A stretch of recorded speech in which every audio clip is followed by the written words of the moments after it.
In the Gospel of John, chapter 6, verses 5 and 6, you can find a leadership moment from the life of the greatest among spiritual leaders.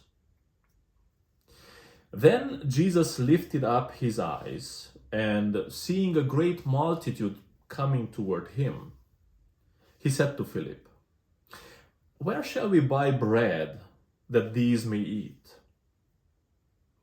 But this he said to test him, for he himself knew what he would do.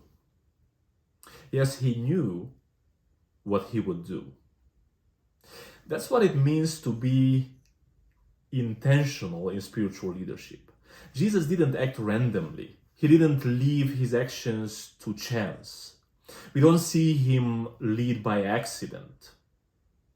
He's not haphazard in his approach. He knew what he would do.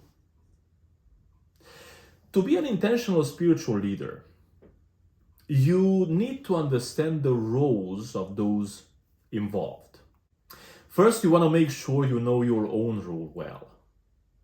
Your role is to be a spiritual parent and create an environment of spiritual growth.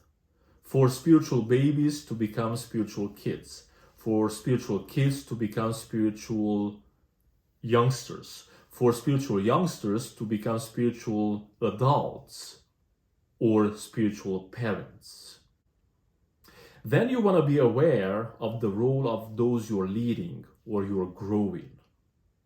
If someone is unteachable or ungrowable, that's not necessarily your fault or failure.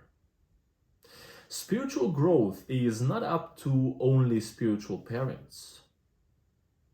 If your spiritual child refuses to grow, what can you do? Well, pray.